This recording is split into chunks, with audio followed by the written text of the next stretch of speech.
Welcome everyone to the Virtual Venture Cafe. Our first-time community members who is joining us for the first time in their life, welcome to the family. We're happy to have you here with us today. Before we start this session, I would like to express our sincere thanks to Accenture Ventures who are supporting this session. With this, I would like to introduce Pilar Tucker, who will be moderating this discussion.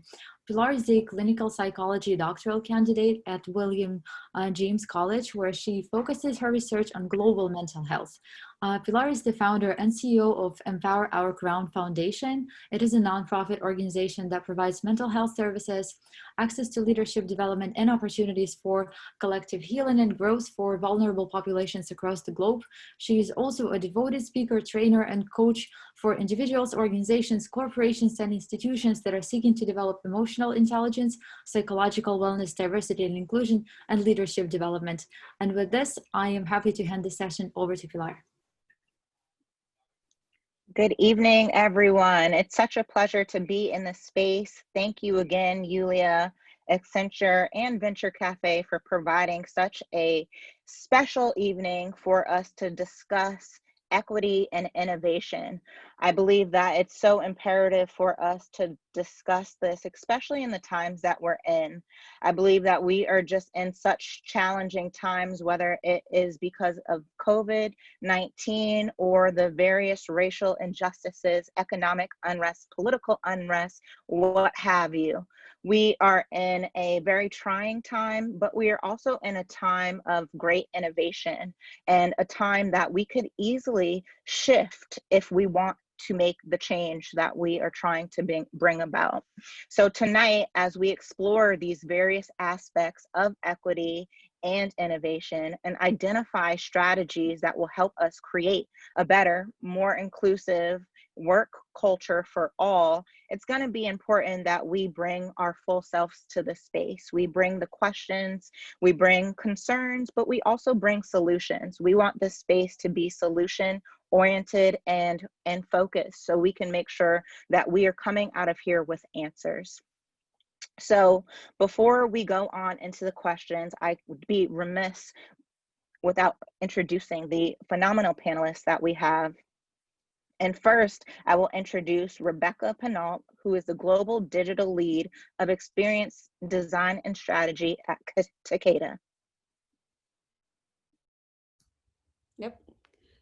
Hi, nice to be here. So Rebecca, will you just explain a little about who you are and what does equity and innovation mean to you? Yeah, so I'm Rebecca, and for me, equity as a woman, a gay woman, has been something that, throughout my career being in digital space has been something to kind of work through in different ways. And so I love that we're having this conversation. I have a daughter of my own, and as I think about her personality, and she's tough, and so I'm like, yes, that's great for a woman growing up in our society. Not so great for me as a parent at times, but I think it's an important conversation to be had. I think we hear a lot about diversity and inclusion, and it's really become almost a box to check for most companies that I know. But there's one thing to check the box, and then there's actually a walk the walk. So I think more conversations like this help people really think about what are the tactical ways that I can bring this back into my life and really help about inclusion more than just the diversity checkbox. I love that you said to talk the talk and walk the walk. It's not just checking off the box, but it's really immersing ourselves in the work. So thank you for that, Rebecca. The next panelist I will introduce is Kevin D. Johnson, the President and CEO at Johnson Media. Kevin, will you just introduce yourself and explain why equity and inclusion is important? Sure, thanks for having me again. I think this is a wonderful opportunity to have the conversations that we need to have. So I am in Atlanta, Georgia, although I'm originally from Ohio. I grew up in the Boston area. I am a CEO of my own company and also an author. I really enjoy teaching entrepreneurship and consider myself an accidental academician. So in the academic world, but also in the business world. For me, it's a good question. For me, equity means so many things. I think in the context of this country and its systemic racial oppression, I think equity means fair access to resources. I've been very fortunate in my life. And so having resources to innovate and excel in life is so important. And equity doesn't mean racial integration necessarily, even though I think that's a good thing. There's only so much innovation that can be achieved if a group of systemically and historically oppressed people do not have access to high quality education, sophisticated tools to innovate at a higher level. So to me, I really try to focus on, fair access to resources so people can maximize their potential. Thank you, Kevin. It's so important to create an environment, a system where people have equal access and opportunity. And I know that you said it isn't all about racial integration, but it's very imperative for people to have the opportunity to elevate mobile economically. So thank you for that. Our next speaker of the evening that I will introduce is Bojunka Vidanova. She is the co-founder and managing director at Team Lift. Thank you, Pilar. Super happy to be here tonight. I think that along the lines of what Rebecca and Kevin were mentioning, when I first got involved in the innovation ecosystem, equity meant fairness and just giving opportunities to those who may not have access to those opportunities. But I think that now, especially in the innovation space, I'm seeing equity as a necessity for the business. So not as much fairness that comes with it, but it is a necessity, because in order to come up with new ideas, you cannot have the same type of people in the room. You need to bring in different people who have grown up in different ways and have a different mental model through which they see the world, so that you can have that creativity, innovation, exchange of ideas, and everything that's needed to create the solutions needed to address the growing challenges. So I'm gonna go with, yes, agree with everything that's been said so far, and just add that it's very much a necessity nowadays, a business necessity.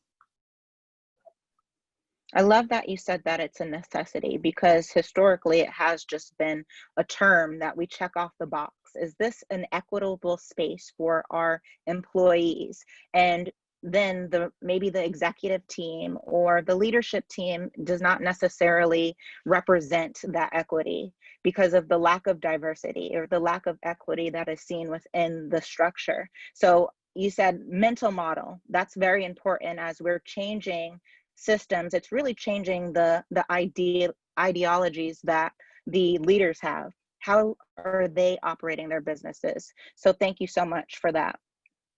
The next person that I will introduce is Reggie Maxey. He's the founder at Golific. Hey everyone. I'm Reggie Maxey, founder of Golific, dual climate underwear.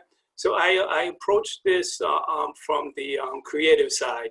As a person who's always looking at things and seeing opportunity within many different things, I've had opportunities where within fashion, and I figured, oh, there's opportunity to create a conglomerate possibility to creating a website, creating an app that would help congregate all the creators, put them together in an industry fashion where everyone can learn and grow together. But because of equity, I had to go back into, give up the fashion, give up the tech side of things, go back to fashion, because my ideas is probably very good, but there's no way I'm gonna be able to fund that idea based on the obvious reasons. You know, there's no one that's gonna see me for as a creative person that has ideas that can change an industry. They're just gonna see me as just as a regular Joe or less than a Joe. That doesn't have much of a value to create and be part of the creative or tech industry. So in that sense, I've had to basically wheel back my process and then go back into where I started from. So equity is definitely important as far as that, because had it not been that way, I would focus more into tech, because there's a lot more creativity there that I can bring to the table, beyond just my patented product that's also going to change the market once everything is put in proper position. Thank you for that, Reggie. And it sounds like, equity for you has been a shift of multiple things, going from really immersing yourself in the tech industry to trying to integrate more creative side and battling the inequities of the system, if you will, but really trying to wheel back the process to go back to where you started from and reinvent the wheel, if you will. So last but not least, we are going to introduce Dujon Smith, Midwest Lead for Open Innovation at Accenture Ventures Cafe. Awesome. Hello, everyone. So happy to be here this evening. Again, Dujon Smith, Midwest Lead for Accenture Ventures and Open Innovation. So that basically means I get to connect amazing enterprise startups to our Fortune 500 and Global 2000 clientele. For me, equity is so important because I am a first generation Jamaican American living here in the windy city of Chicago, and being able to create space for everyone to have access and exposure, regardless of your gender identity, your sexual orientation, or your racial background. I think it's important for people to see themselves in a plethora of environments, and to say that, yeah, regardless of what I want to do, I feel like I can be successful in this place. And at the end of the day, it's really about all of us being able to have our proportional slice of the opportunity pie. At the end of the day. And if you think about the products and services that we utilize on a day-to-day basis, a lot of those people that are making those products and services that we use all the time, whether it's Zoom, Facebook, Instagram, don't always look like the populations that they're serving. So are they always thinking about what's good for us? If we're using a virtual background, is my melanated face going to blur into the background? Like, these are the things that I'm thinking about, and why it's so important that more of us need to be in these spaces and talk and have these conversations on what can we do to be action oriented, to promote more equity in the workplace and the investment space as well. Absolutely, Dujon, and thank you for that. I loved the proportional slice of opportunity pie. I think that everyone needs to have an ability to have access to achievement, have access to economic mobility, have access to fairness in the workplace. And then the diversification and representation in that workplace matters. Who is representing you all on this call? Who represents us? And really having those conversations. So thank you to all the wonderful panelists. We are now going to transition into the questions of the evening. And I highly recommend those who are tuning in to share your questions as well. To the best of my ability, I will try to extract the questions that I can and really ask the panelists the questions that we feel as a collective are important to answer. So for the first question of the evening, this is for Rebecca. What does it mean to have a diverse and inclusive workplace?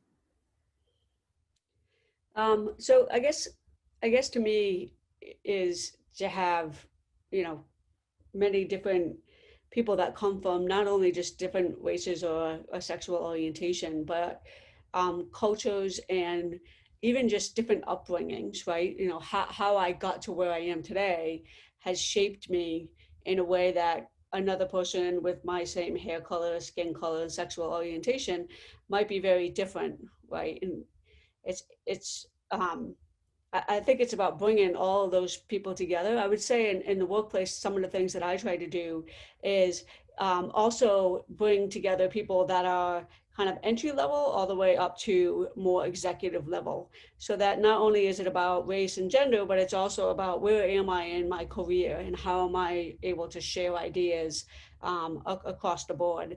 I think it is really challenging. I'm in the digital space. I'm in Boston, and Massachusetts is somewhat of a diverse place, and it's really white. I'm in digital, so there's some Indian people because technology just has kind of pulled from that part of the world, and a lot of people come to the States and continue working in technology. And I struggle to, how do I create an environment that invites other people that look different than myself or my coworkers?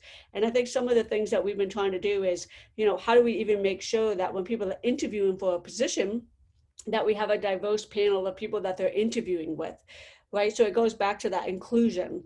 It's not just about, I don't want to just be like, great, I have, different diverse people from different cultures and different skin colors and different sexual orientation.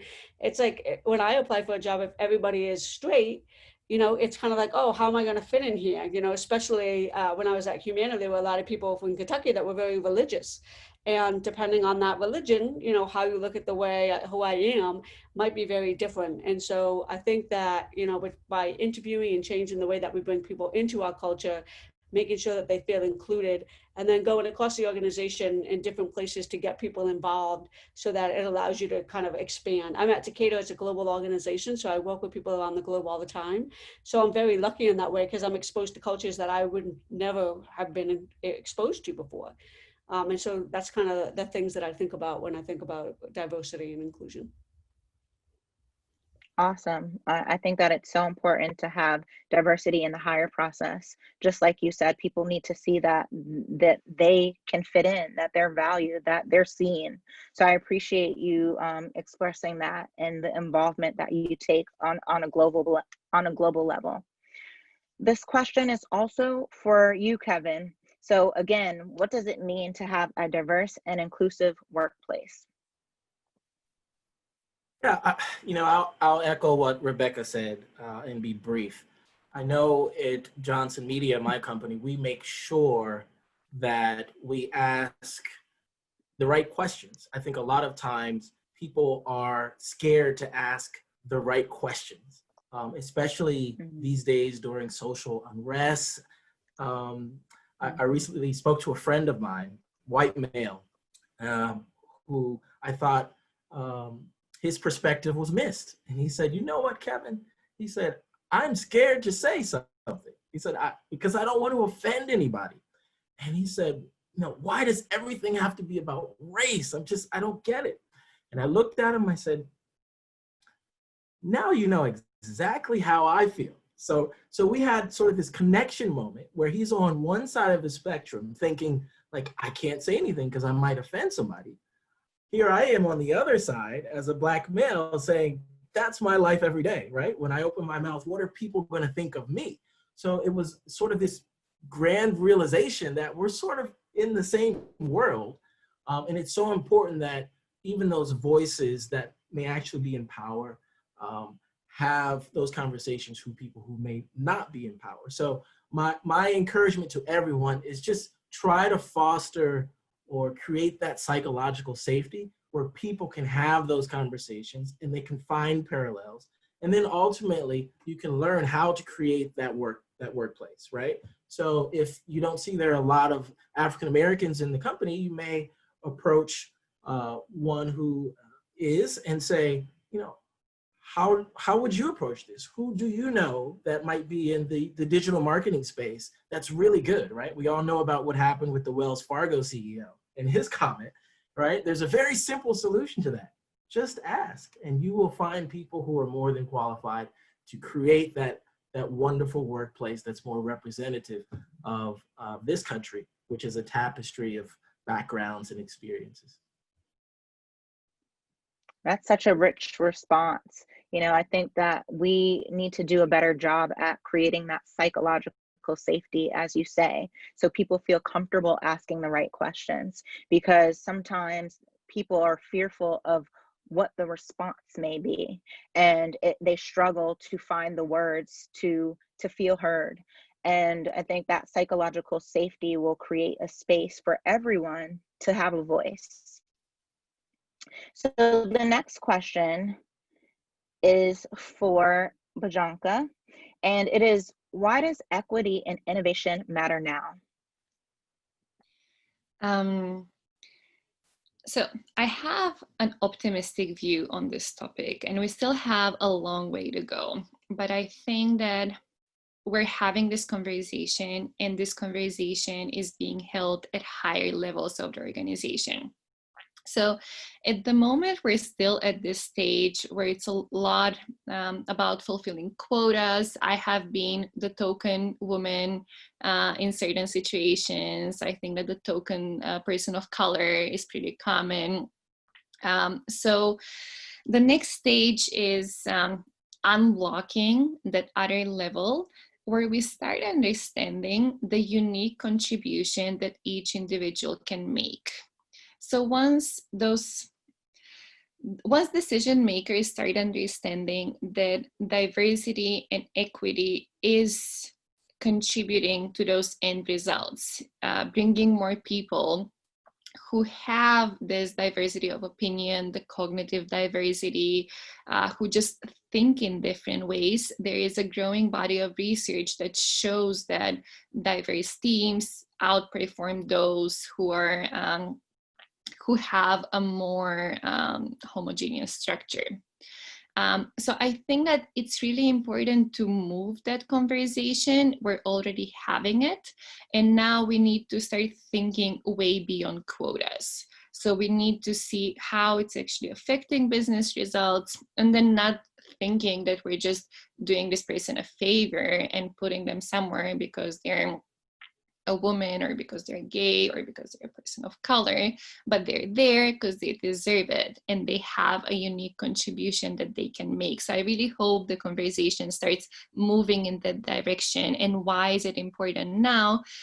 Because I feel like for the first time, we actually have a way, or we have this in where we can change things and move them for the better. Thank you so much. You were just saying about diversity and equity brings the end results. We can't be so hyper-focused on the quota being the only thing that brings the results, but really critically analyzing each and every person and seeing it as a whole, that actually research supports the diversity in supporting the quota. So I love that. And you also said this is the first time we have an end. So it's really, the time is now. We have the resources, we have the funding, and we have the people. So now it's just really creating and co-creating this opportunity to move forward. So thank you. I'm also asking this question. And not really seeing it as it's a social cause, and it's we have the justice component, but there is also the business case which can be made for this. So it's important to start having that conversation and supporting research that proves this as well. Yes, thank you so much. If I might add very quickly, interestingly, the research that came out, there was a Harvard Business Review article that said a lot of companies now, even with that data, still don't want to do it. And now we have to transition from a data-based case to a moral one. And I thought that was interesting because, how do we do that? Yeah, and science does not equate morality, as we've seen in our society lately, unfortunately. But hopefully people are able to just engage more in their moral compasses and try to collectively move forward. But Dujon, this question is for you as well. So I would love to hear your perspective on, why does equity and innovation matter now? Yeah, I would say similar to the funny example I was giving with Zoom and virtual backgrounds, but we see countless time of stories, whether it's the algorithms of a lot of the services and products that we're using today, that sometimes disproportionately affect people of color, whether it's facial detection software that's used by police departments or anything like that, and people getting wrongfully convicted. It's more important that we have more diversity in these roles of people in programming and machine learning, artificial intelligence, to ensure that these communities, Black and brown communities, are not falling victim to these services at the end of the day. That's why I think it's so important for us to really focus in on this topic. And then specifically when it comes to just the access, as we were talking about earlier with capital in our communities, if to the point of the data being there, whether it's from Morgan Stanley and Goldman Sachs saying that we're leaving trillions of dollars on the table by not investing, it's like, how do you even have that mindset shift? Because when people are in a place of power, or, we talk about our allies who have a place of privilege, sometimes being a good ally is relinquishing your privilege to support and uplift others. And that's a really hard discussion to have, because if there's only 10 seats at the table and you need 1 or 2 people to get up and move on, that's hard. Why am I going to give up now? Like, what's my skin in the game with this to really support this moving forward? So to even shift from like the business back to moral back to business is really hard. It's like, what more do we really need to do? The data shows it. Morality shows it, society, like what more do we need to say or do to really push this conversation forward? But I think nonetheless, having these conversations and putting this at the forefront of people's minds and just saying, look, if we don't do this, we're just going to be left in the dust at the end of the day. Like this, I think to someone else's point, this is like a necessity now. This is not a nice to have. This is something that's very important for us to kind of move forward with. Awesome. Thank you for that. It is a necessity. It's a time where we need to really focus not just on the economic value in it, but the moral. And people have to try to focus as much as they can on diversifying, but that will take work. Systems take work to implement and they take work to change. So we have work to do. So the next question is for you, Reggie, and it is, as an entrepreneur, how has your experience been with equity in your workplace?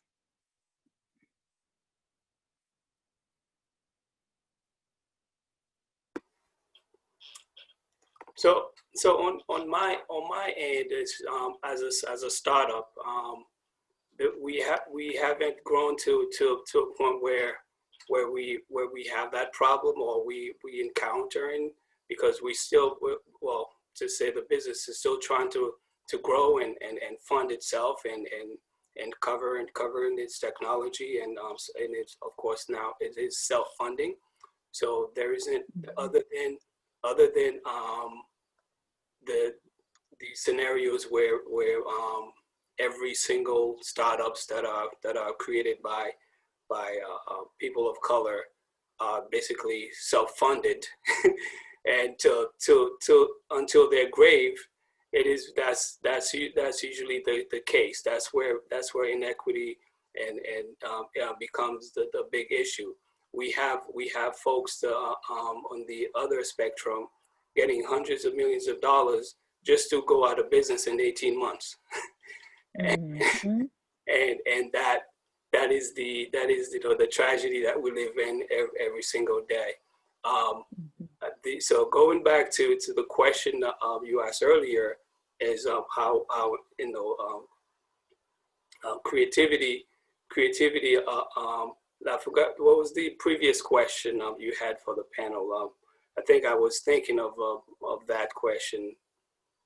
The question was, are you talking about what does it mean to have a diverse and inclusive workplace, or why does equity and innovation matter now?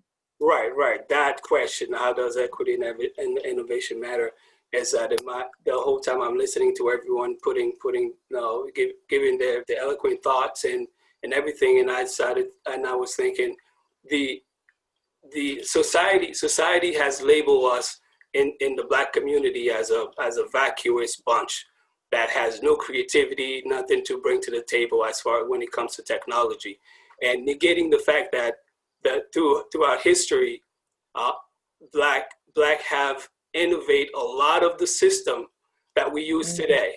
The creativity, the innovation, even in science. We look at Dr. Carson and the first, and before him, the first doctor to do the first heart surgery, and so on and so forth. And we go all the way back to innovators like Washington Carver. So many inventions he came up with, and that's just, totally hypocritical of society to dismiss us as non-creative folks that have nothing to bring to the table. And you will see, if you go into Google app or Apple app, there are millions of copycats, and they're still getting funded because simply, they're being made by the right color, the right hair type, and all you got to do is be 6 foot tall and then have a good looking hair, you get funded. so now if they were to open the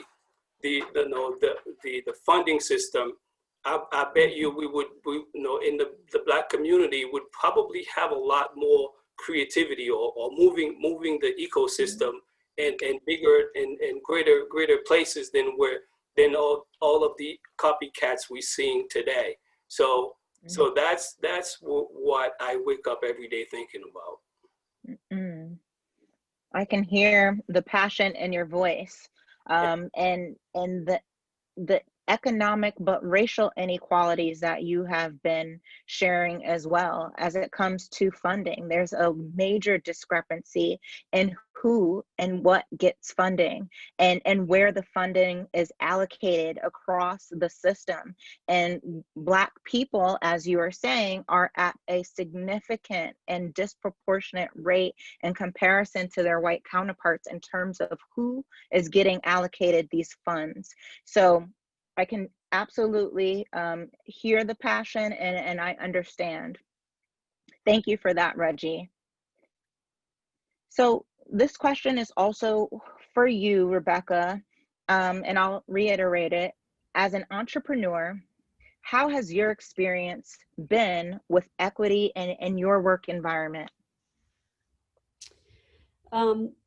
Yeah, so, as I mentioned right now, I'm in a nice place of working with Takeda because it is global.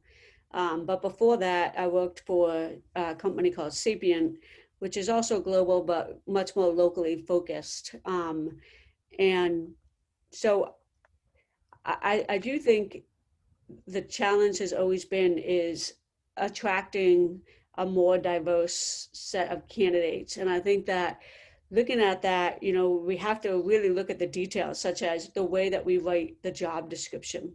So there was a study done where people wrote the job description for a technologist and wrote hacker, which is like kind of a fun, cool thing, right? Like, I'm a computer hacker, but they got no women applying for the job. And as soon as they changed it to developer, all of a sudden, they started to get a lot of women applying for the job. And so I think, what I've learned over my career is that there are so many little moments that we don't think about that allow us to get to that more diverse place. We talked about the interviewing process, but also, the way that we write, the job descriptions. Is it always just posted on LinkedIn? Or are there other places that we should be posting it on? Should we talk about inclusion when we post our jobs? Should we be doing more things like this so that people are aware of the kind of diversity we want to bring in? Just get rid of photos. Like, LinkedIn is the worst for a bias, right? Whether it's color or skin or age is another big one. Once you get older, you try to find a job, it's harder to get a job when we get older. So I think in building a diverse workplace, it's really going and taking a look at the whole process from when you actually post a job all the way to what does it look like when you get people into your, into your company. So for me, really over the course of my career, it's been learning about all those moments that add up, that it isn't just about one thing. I can't point and say, oh, I have this many people of this color or of this religion or whatever it might be, and yay, for me, I won. Like, that's not the goal. And I think it's amazing how much it is still the goal. right? Like you look at this country and you think about how diverse we are and that we have been this diverse forever. And it's, you know, the conversations that are still happening are crazy. Like I live in a small town, it's pretty white. And I have a Black Lives Matter sign out on my lawn and it's been spray painted. My car was painted, but with paint, water balloons that were filled with paint. And I'm just like, really, I live in this educated, right near Boston, a very educated, diverse city. And, you know, I'm like, but then I look and I'm like, why am I surprised? Like, I can't imagine having to be a person of color, like you said, you know, Kevin, you never escape it. Every second of your day, like you're dealing with that kind of decision or thinking about it. I'm gay. I can hide that I'm gay. You know, I can just not tell people. But when you're a person of color or of certain, you know, religions where you might wear a certain clothing, you know, how do you, it's just surprising to me. So I love having the conversation of this and thinking about how do you remove bias from every step of the way so that when you get to have someone in your organization, it really is about who they are as a person and not about all the other things that we have this unconscious bias for. Yes. Thank you for jump that. in on, Because, can I? yeah, sure. So thank you for that, Rebecca. I appreciate Yeah. you sharing that experience.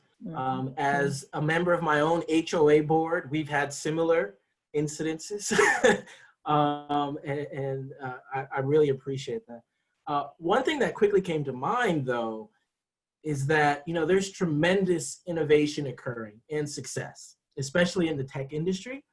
For example, a friend of mine, Stephanie Lampkin, some of you may know about her, an MIT alumna, founded Blendor, and her company uses augmented intelligence and people analytics to mitigate that unconscious bias in hiring in other areas. So removing that photo or even changing the words, right? A colleague of mine, Fiona Murray at MIT, did some work around how dynamics change when you change the very word, right? So hacker to developer, you're going to get different results and ultimately a different group. So I think innovation is part of the solution to this, and there are folks who are innovating in that space. I know Dujon mentioned some of the work, for example, at the MIT Media Lab around facial recognition, because there are well-known cases with devastating consequences where law enforcement got it wrong, right? They think they're being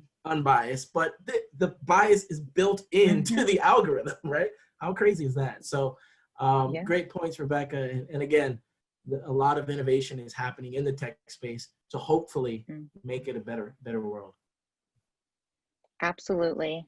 And Rebecca, thank you and Kevin for joining on in that, because it is so important to eliminate some of these unconscious or implicit biases by removing some of the systemic issues that have been incorporated from the beginning.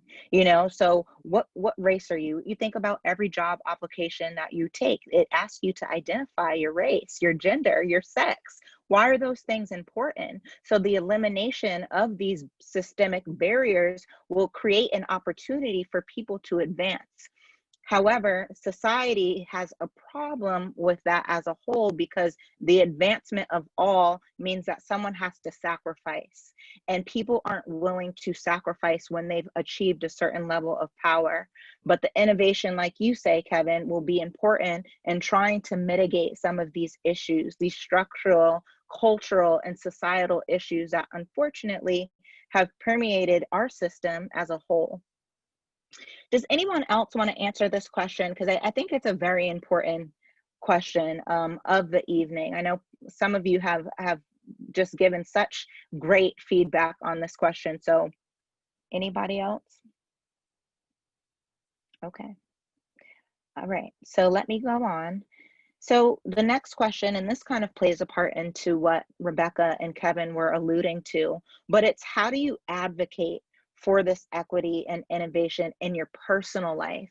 So whether it's from advocating and peaceful protest, or it is educating others through resources, what is something that you all do? And I would love for everyone to answer this question. And I'll start with Bajuka.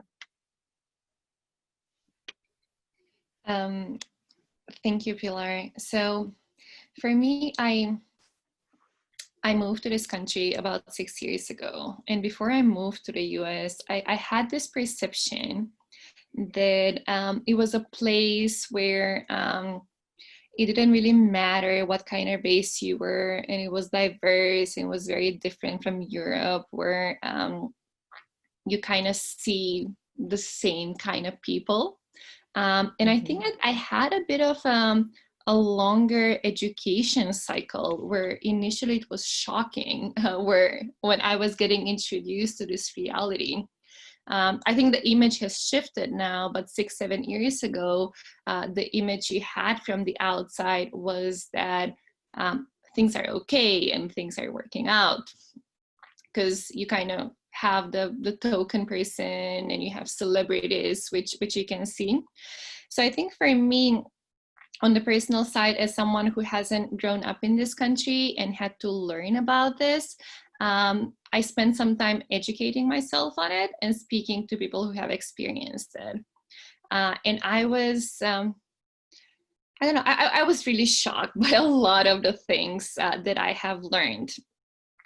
So my personal kind of involvement in this space has been sharing some of the resources that have helped me educate myself on some of those topics with people who are not as involved or familiar with it. So I've had friends who've shared resources and stories that have been very impactful. And I found that passing them on has been helpful, or at least it has started some kind of transformation, I hope. I don't know if this answers the question. Yes, we did. Thank you. So the education and then also passing on that education, that is so important. Thank you so much. Reggie, you're next. Yeah, well, as for me, I look at it as, you know, the airplane, you know, if the airplane is going down, you have to make sure you are secured, you have your mask on, and then you can help others. So I look at it as far as strengthen my situation, putting myself in position. So if and when the opportunity arises, I'm able to be the first person in to help based on the, you know, my knowledge, my experience, and the support that I can bring in before I put the burden on somebody else. So that's my approach to say, okay, the next 10, 15 years, I don't want to be in this situation and still waiting for someone else to come rescue the community. Well, I want to be that person that's available and ready, and today is my chance to educate myself and strengthen my financial situation, grow a business that is successful and reputable, and therefore I'm able to hire as many of successful and smart, creative people. And when it comes down to it, I'm not looking outside, I'm looking within. I love that introspective point of view, because it does take a lot of self-awareness and insight of what can we do individually, and really modeling that opportunity to others so they can want to join. But it definitely starts with self. Dujon, you're next. Yeah, I'd agree. I'd say definitely for me personally, it's always with education and just talking to people about what's going on. When I specifically think about venture capital and saying, you know, 90% of VC partners and GPs are white men, and they're just investing in people that look like them. Okay, we understand that because we know, at least within the United States, when this country was built, the Constitution, the legal systems that were put into place were built for and by white men, and it benefited white men. Then later on, finally women, and then minorities at the end of the day. So with that generational wealth that has been accumulated over years and years and years, it makes sense in this day and age when you see regulation that sets what's an accredited investor and the amount of wealth that you need to have to even invest in companies to make a huge return, to invest in even more companies. The whole system has really been set up for white men at the end of the day, to be blunt and honest.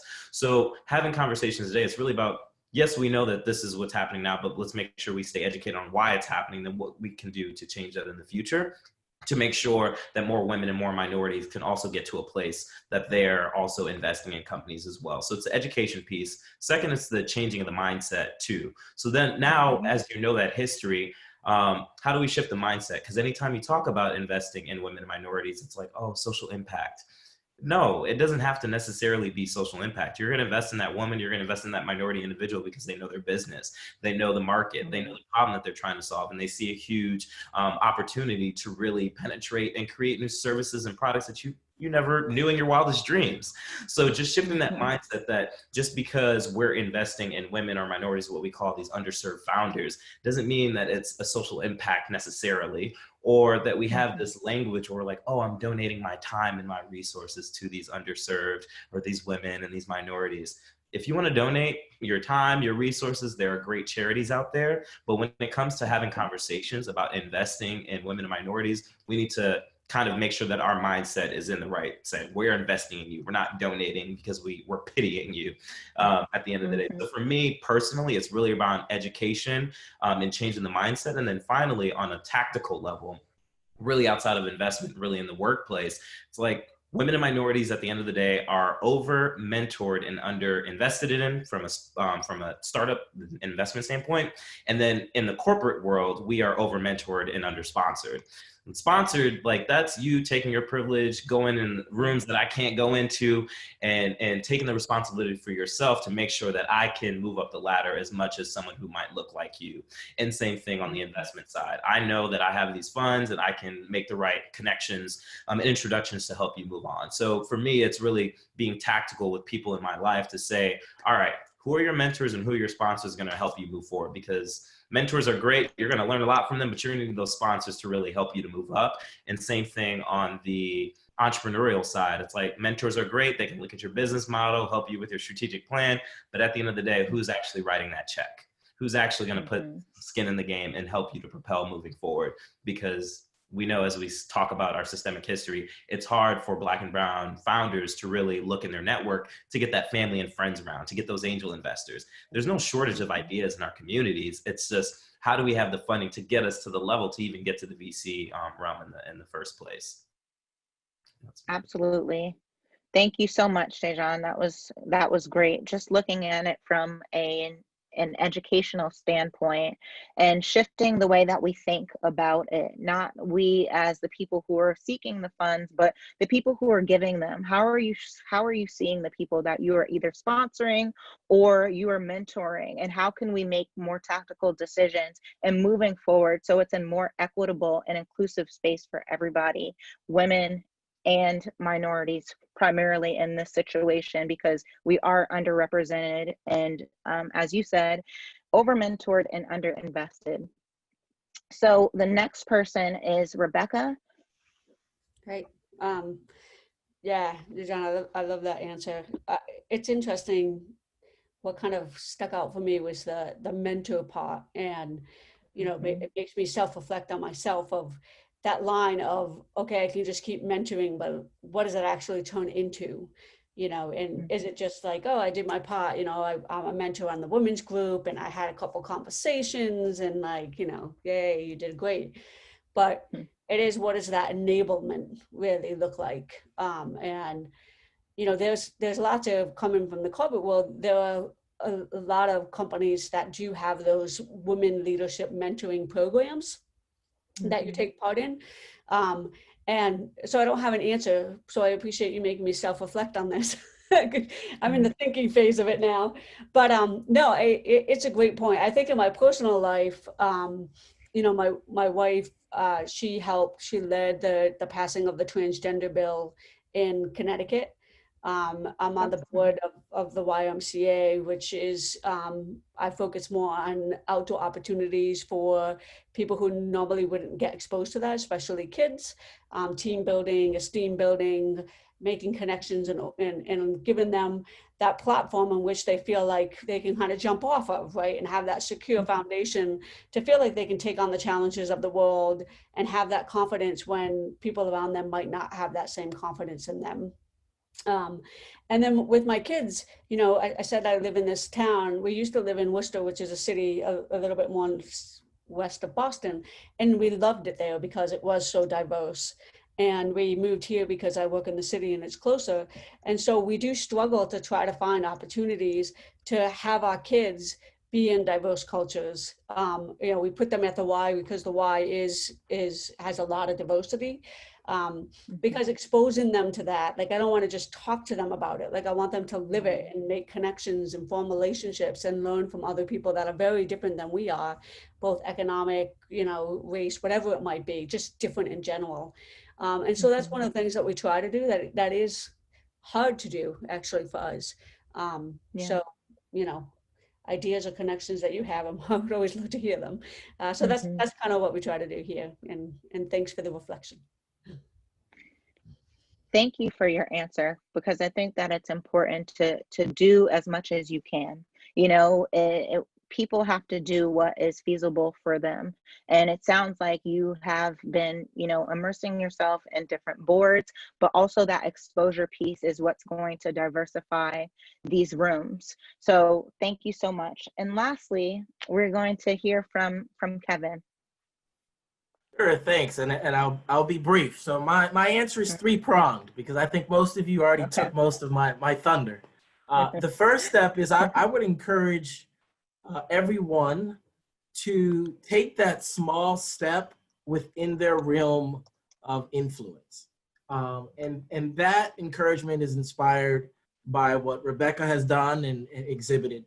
You know, start small. Everyone's range is a little different, right? So not everyone wants to get out there and protest, but you could have a simple conversation, perhaps with a family member, right? Perhaps a family member is struggling with how to do something, right? What do I do? So that's number one, you know, operate within your realm of influence. The second is education. I have a colleague who recently came to me and said, wow, I read about Tulsa, Greenwood. Said, this is amazing. I had no idea that such a place existed with such Black excellence, such Black wealth, and then they burned it all down, right? So I understand why people would feel a certain way about certain things, right? If that happened to me, that would be something that I would feel very, very passionate about. So education, I think, is so key. A lot of people are reading White Fragility, right? Just American history in general, specifically Black history. I think doing that will really help you understand. And then the third thing, Dujon really stole my thunder on this one. Write a check. I'm an entrepreneur. I'm in the VC world, in the process of raising a $50 million fund that focuses on underrepresented minorities, because it will make a difference. I had a good friend of mine, wonderful pedigree, Morehouse College, Columbia University, MIT, won a Harvard business, pitch contest. He said, Kevin, I can't raise any money. I see my peers who have no revenue. Mind you this, no revenue. He has revenue, right? And a lot of problems. He said, I'm not getting funded. What's going on? And so was able to help him to get a $500,000 convertible note and make some connections so that he could get that funding that Dujon was talking about. So a lot of times it's an issue of connections, right? Not being connected to other people. So, write a check, whether you're a VC or someone who supports the local YMCA. I think writing a check and providing resources, right? We're coming back to that equity. What is equity? Resources. Yeah. So those are my three, and thanks for asking. Awesome, Kevin. Thank you. So operating out of your realm of influence, do what you can. Educate, knowing your history. If we understand the historical oppressiveness of the system, we can understand why certain things and why systems remain. And then write the check. There are things that, and I love that you just said it. So you like Kevin, write the check, but it's important. Money is power, and money also creates an opportunity and access for other people to obtain that power. So in order for us to diversify and create more equitable spaces for all, there are going to be opportunities for us to shift the systems, shift the way that we're thinking, shifting the way that we are actually advocating and immersing ourselves in that work environment, and also doing it as a collective. It doesn't mean that all Black people have to do it together, or all white people have to do it together, or trans or cisgender. Everyone needs to understand that if this is a common goal for all to be equitable and inclusive, that it's going to take a village. The great Martin Luther King once said, an individual has not started living fully until they can rise above the narrow confines of individualistic concerns to the broader concerns of humanity. Every person must decide at some point whether they will walk in the light of creative altruism or in the darkness of destructive selfishness. Now is not the time to be selfish. We must walk in that light collectively. Yulia, I thank you so much. All of the panelists, I thank you so much for just bringing yourself in the space. And I'm going to pass it back to Yulia to close out. Thank you very much, Pilar. Thank you, everyone, for such an incredible, insightful discussion. Thank you for being so honest, so open, and so sincere as you shared your experiences. Thank you, everyone. Bye-bye. Thanks. Bye-bye. Thank you. Bye.